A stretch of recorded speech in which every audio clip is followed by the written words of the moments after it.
অভিন্ন নদ নদীর পানি না দিয়ে ভারত দেশের শত্রু শেখ হাসিনাকে আশ্রয় দিয়ে রাজার হালে রেখেছে বলে অভিযোগ করেছেন বিএনপি মহাসচিব মির্জা ফখরুল ইসলাম আলমগীর।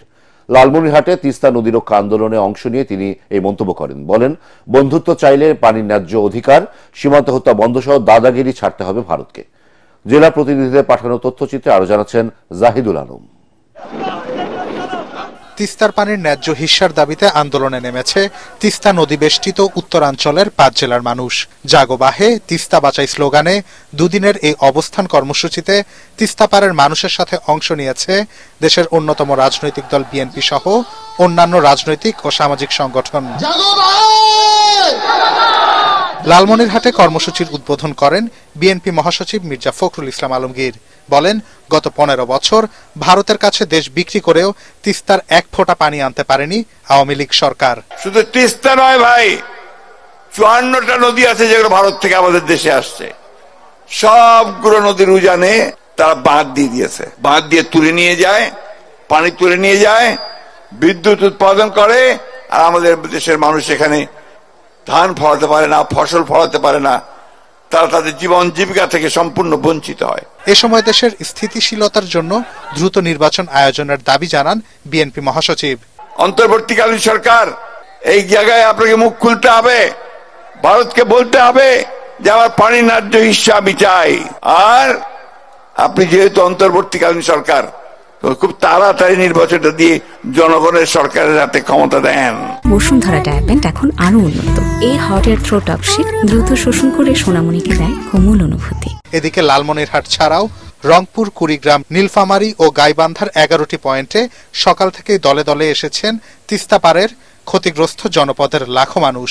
বলেন, ভারত থেকে ন্যায্য পানির অধিকার আদায় না হওয়া পর্যন্ত চলবে তাদের এই আন্দোলন। যত দূরে যত ভাইরা আছেন সবাই আসুন, তিস্তা বাঁচাই। আজকে থেকে আমাদের যুদ্ধ শুরু হয়ে গেল। যতক্ষণ পর্যন্ত পানি সঠিক ন্যায্যভাবে পাবো না, ততদিন আমাদের আন্দোলন সংগ্রাম চলতে থাকবে। আমরা তিস্তা চরে আসছি, তিস্তা বাঁচাও, আমাদের তিস্তা বাঁচলে আমাদের দেশ বাঁচবে। তিস্তা বাঁচাতে নদী পাড়ের দুদিনের লাগাতার এই অবস্থান কর্মসূচি শেষ হচ্ছে মঙ্গলবার।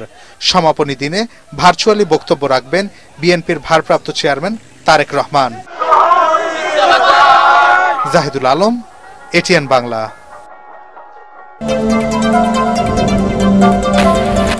অন্তর্বর্তী সরকারের অধীনে মাঠ প্রশাসনের তত্ত্বাবধানে সুষ্ঠু ও নিরপেক্ষ নির্বাচন হবে বলে প্রত্যাশা উপদেষ্টা আলী ইমাম মজুমদারের। একটি ভালো নির্বাচন করতে ডিসিদের নির্দেশনা দেওয়া হয়েছে বলেও জানান তিনি। জেলা প্রশাসক সম্মেলনের দ্বিতীয় দিনে মতবিনিময় শেষে উপদেষ্টা এসব কথা বলেন। গ্রামাঞ্চলের চিকিৎসক ও ব্যবসায়ীদের করের আওতায় আনতে ডিসিদের নির্দেশনা দিয়েছেন অর্থ উপদেষ্টা ডক্টর সালেউদ্দিন আহমেদ। আরো জানাচ্ছেন সৈয়দ রিয়াজ।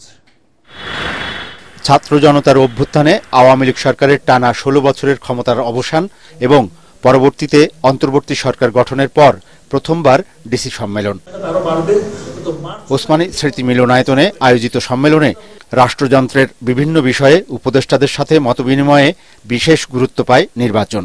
মাঠ প্রশাসনের এই কর্মকর্তাদের তত্ত্বাবধানেই অনুষ্ঠিত হবে আগামী জাতীয় সংসদ ও স্থানীয় সরকার নির্বাচন। তাই বিগত দিনের ভালো মন্দের অভিজ্ঞতা থেকে অন্তর্বর্তী সরকারের অধীনে আগামী নির্বাচনকে দৃষ্টান্ত হিসাবে তুলে ধরতে ডিসিদের নির্দেশনা দেয়া হয়েছে বলে জানিয়েছেন উপদেষ্টা আলী ইমাম মজুমদার।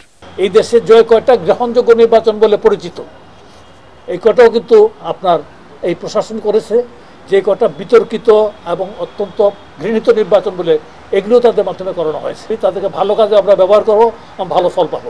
রোজায় সুলভ মূল্যে খাদ্যশস্য সরবরাহ এবং বিতরণ কার্যক্রম সুষ্ঠুভাবে পরিচালনা করতে ডিসিদের নির্দেশ দেওয়া হয়েছে বলেও জানান তিনি।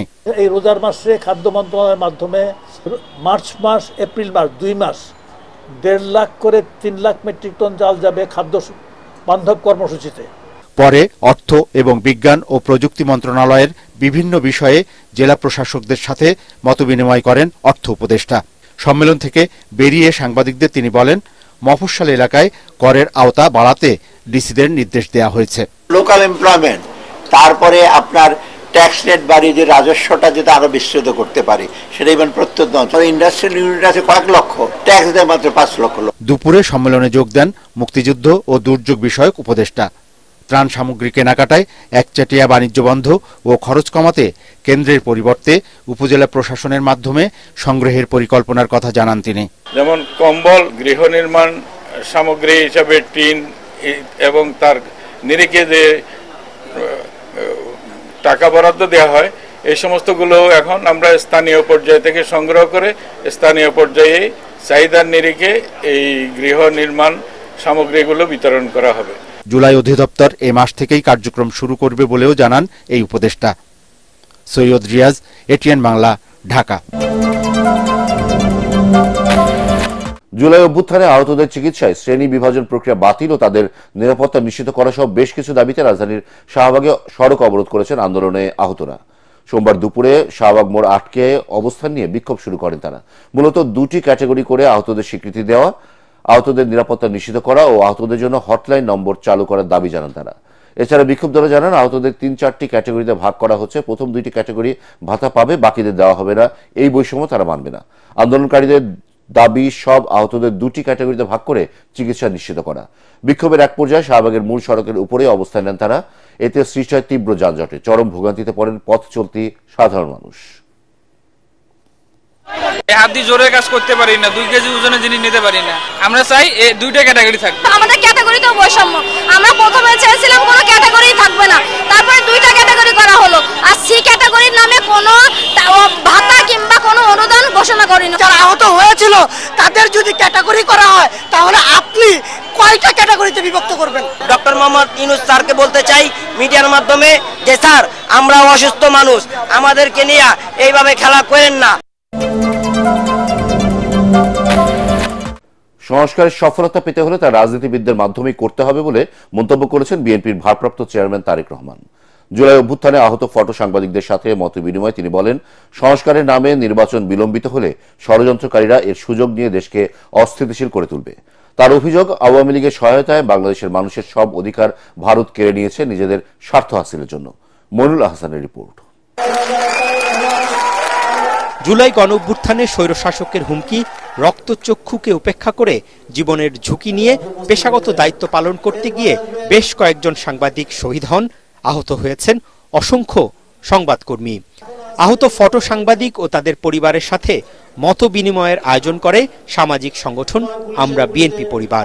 রাজধানীর কৃষিবিদ ইনস্টিটিউট মিলনায়তনে অনুষ্ঠানে লন্ডন থেকে ভার্চুয়ালি যুক্ত হন বিএনপির ভারপ্রাপ্ত চেয়ারম্যান তারেক রহমান। তিনি বলেন, একদলীয় শাসন কায়েম করতে গিয়ে গত 15 বছর গণমাধ্যমের স্বাধীনতা কেড়ে নিয়েছিল স্বৈরশাসক শেখ হাসিনা সরকার।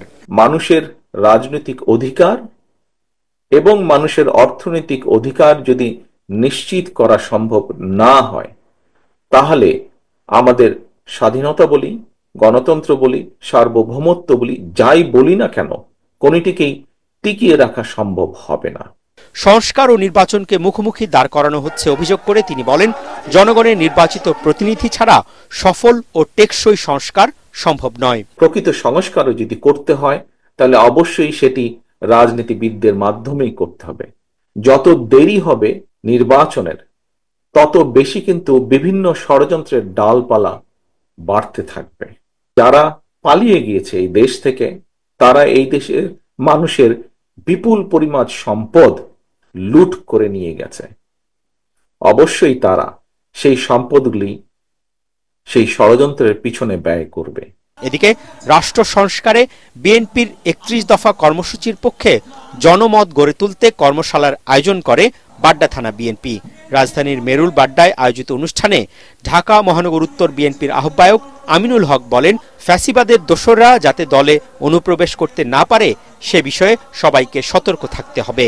স্থানীয় বিএনপি ও অঙ্গ সংগঠনের নেতাকর্মীরা কর্মশালায় অংশ নেন। মইনুল আহসান, এটিএন বাংলা, ঢাকা।